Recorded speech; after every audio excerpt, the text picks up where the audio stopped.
আসসালামু আলাইকুম রহমতুল্লাহি ওবরকাতুহু। সম্মানিত দর্শক, দুনিয়া কাঁপানো, বিশ্ব তোলপাড় করা ইরান এবং আমেরিকার যে যুদ্ধ সম্ভবত খুব দ্রুত শেষ হতে চলেছে। এই কারণ হলো যে উভয় পক্ষ তাদের ধৈর্য শক্তি হারিয়ে ফেলেছে এবং উভয় পক্ষ তাদের যে ক্ষয়ক্ষতির চূড়ান্ত পর্যায়ে পৌঁছে গেছে এবং অভাবিত বিষয়গুলো এই যুদ্ধের ময়দানে ঘটে যাচ্ছে। ইসরায়েল সম্পর্কে যে মিথ ছিল যে ইসরায়েলের আকাশে বিদেশি কোনো বিমান উঠতে পারবে না তাদের হুকুম ছাড়া, তাদের যে স্বয়ংক্রিয় আকাশ প্রতিরক্ষা ব্যবস্থা, যেটাকে বলা হয় আয়রন ডোম সিস্টেম, এটা এতটা সুরক্ষিত যেটা চড়াই পাখিও ইসরায়েলের আকাশে ঢুকতে পারবে না, এরকম যে প্রচার করা হতো। এবং ইসরায়েলের এই প্রচারটা এত বেশি ছিল যেহেতু বিশ্ব গণমাধ্যম তাদের হাতে, যে আমেরিকা মনে করতো যে আমেরিকার চাইতেও তাদের আকাশ প্রতিরক্ষা ব্যবস্থা, মানে ইসরায়েলের আকাশ প্রতিরক্ষা ব্যবস্থা ভালো। এই জন্য সেই আয়রন ডোম সিস্টেম থেকে শুরু করে পুরো যে ইসরায়েলের যে সামরিক খাতে তাদের যে সকল প্রযুক্তি রয়েছে, এটার একটা রমরমা ব্যবসা সারা দুনিয়াতে চলত। এই যুদ্ধের ফলে ইসরায়েল এবং আমেরিকা সেই দম্ভ চুরমার করে দিয়েছে। ইসরায়েলের আকাশের যে প্রতিরক্ষা ব্যবস্থা অলমোস্ট 80% ধ্বংস হয়ে গেছে। This the reality.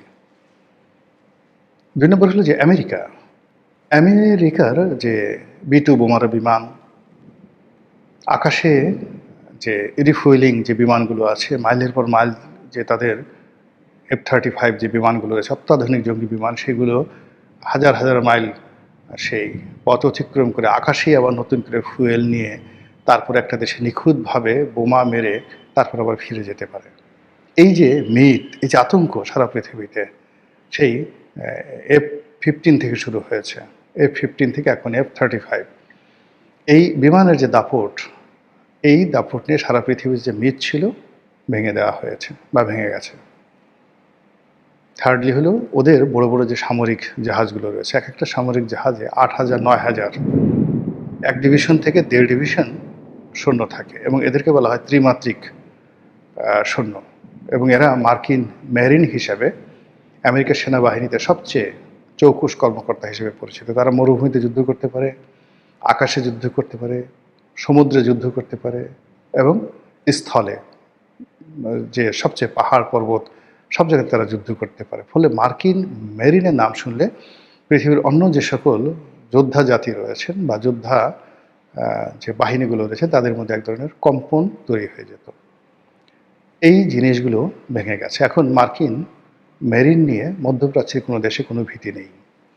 তাদের যে সকল যে রণতরী, বিখ্যাত বিখ্যাত বড় বড় রণতরী, যেগুলোতে এই যে 8,000 বা 1.5 ডিভিশন 2 ডিভিশন সৈন্য থাকে, তো এইগুলোর যে সক্ষমতা, পারমাণবিক সক্ষমতা, বছর পর বছর তারা এই পরমাণু শক্তিতে চলতে পারে। তাদের যে সাবমেরিনগুলো, তাদের যে টর্পেডোগুলো, তাদের যে মাইনগুলো, তাদের যে এই যে বিমানে যে সকল এই রণতরীতে যে সকল বিমান থাকে, তাদের সক্ষমতা এবং এই সকল জাহাজের যে ম্যাসিভ যে সামরিক ক্ষমতা, এটি নিয়ে যে প্রচার এবং প্রপাগান্ডা চালাচ্ছিল যে এই ধরনের যদি কোনো জাহাজ কোনো পোতাশ্রয়ে আসে, কোনো দেশের কাছাকাছি আসে, ওই দেশ মরা ছাড়া তাদের আর কোনো উপায় নেই।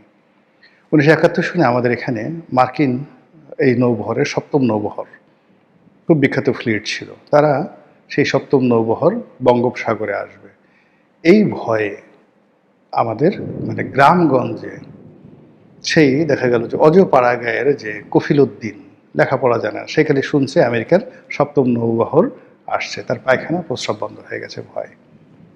আমরা ছোটোকালে এটা দেখেছি, মার্কিন 7ম নৌবহর আসতে, আমি কিছুই জানি না 7ম নৌবহর কি, এটা কি 7টা নৌকা না 8টা নৌকা নাকি কি, কিচ্ছু জানতাম না, কিন্তু আমাদের ভয় লাগতো। সেই ভয়টা ধীরে ধীরে তারা জেরাল্ড ফোর্ড, আব্রাহাম লিঙ্কন, এরকম নানা রকম বড় বড় যে প্রেসিডেন্ট আছেন তাদের নামে যে সকল রণতরী রয়েছে এবং এক একটা রণতরী দেখিয়ে শুনিয়ে সারা পৃথিবীতে যে আতঙ্ক তৈরি করেছেন এই যুদ্ধের ফলে, সেই আতঙ্ক চলে গেছে।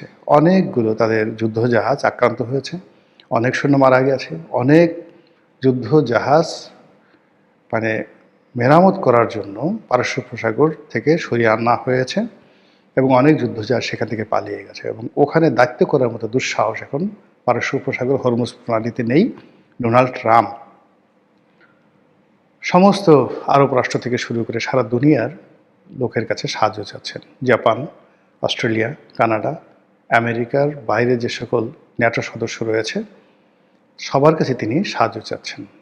একজন লোকও সাহায্য করছে না। এই দেব দেখি, অনেকে না করে দিচ্ছেন যে না, এটা হবে না, এটা একটা অনাহত যুদ্ধ।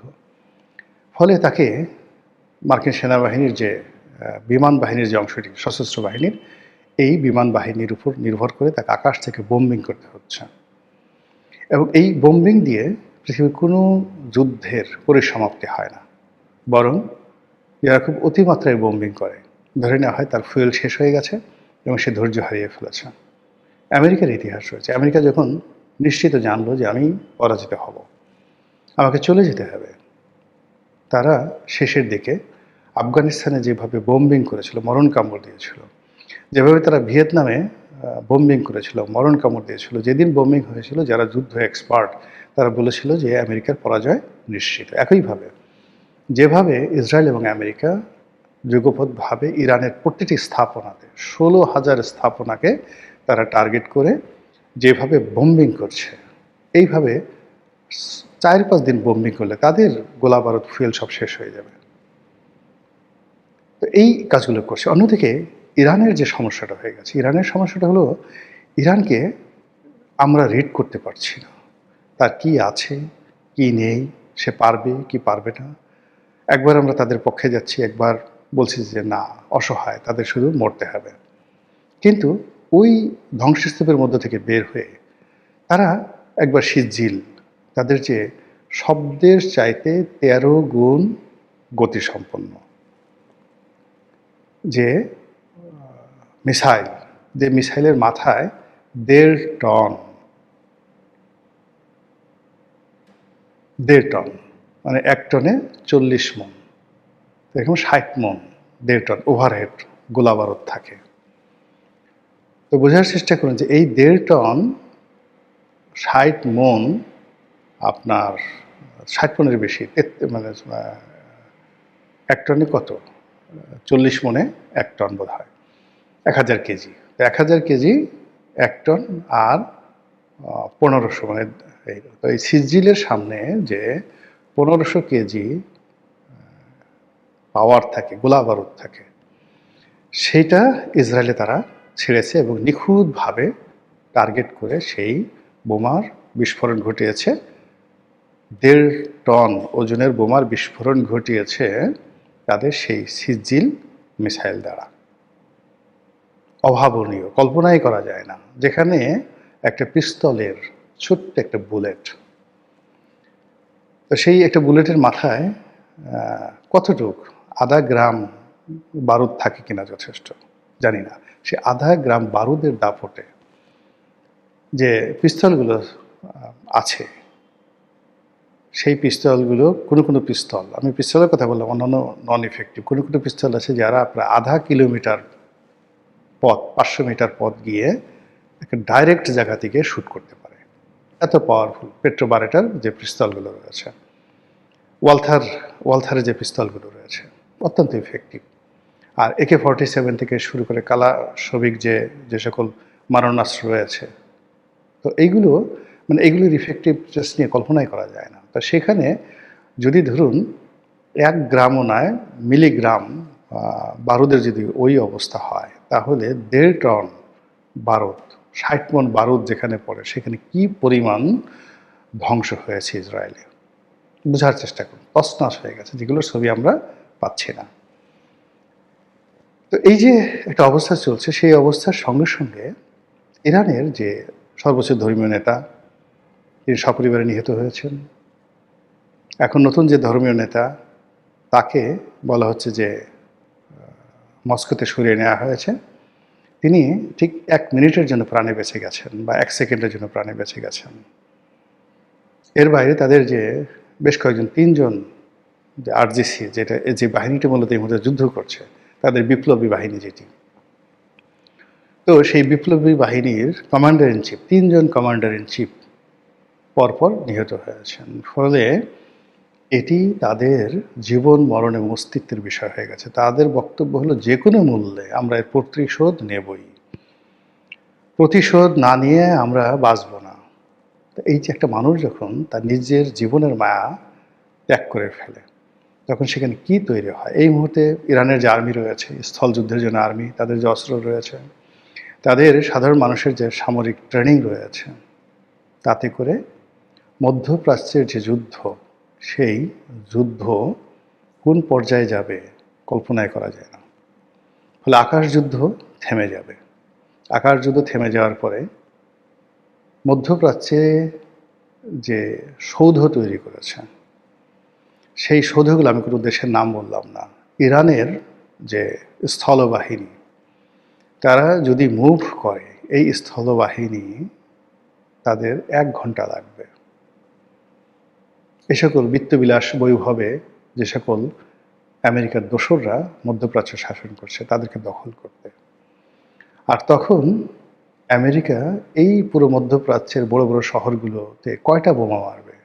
কয়টা বোমা তাদের আছে? এবং ওই এলাকাতে বোমা মারলে তাদের অর্থনীতি, এই যে তাদের যে ব্যাংক, বিমা, যা কিছু তো মধ্যপ্রাচ্যে।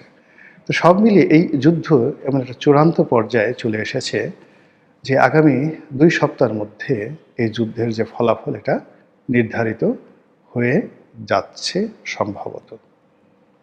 হয়তো মানচিত্র থেকে অনেক দেশ হারিয়ে যাবে, ইরান হারিয়ে যাবে, অথবা মানচিত্র থেকে, ইতিহাস থেকে, ঐতিহ্য থেকে আমেরিকার যে প্রভুত্ব, সেটাও হারিয়ে যেতে পারে। বিশ্ব নতুন একটা পরিস্থিতির মোকাবেলা করতে পারে। এই পৃথিবীতে নতুন করে হানাহানি, নতুন করে বিশ্বযুদ্ধ, নতুন করে দুর্ভিক্ষ কিংবা কোনো মহামারী আবার এই পৃথিবীকে গ্রাস করতে পারে, অথবা পৃথিবীতে একটা সাম্যতা আসতে পারে। সেই যে জোট নিরপেক্ষ আন্দোলনের মতো করে নতুন একটা আন্দোলন, যে যার অবস্থানে আমরা ভালো থাকবো, পৃথিবীর কোনো পরাশক্তি আমাদের দরকার নেই। এই যে আওয়াজ, এই আওয়াজ পৃথিবীতে উঠতে পারে। মহান আল্লাহ আমাদের সবাইকে হেদায়েত দান করুন, হেফাজত করুন। আসসালামু আলাইকুম ওয়া রাহমাতুল্লাহি ওয়া বারাকাতুহু।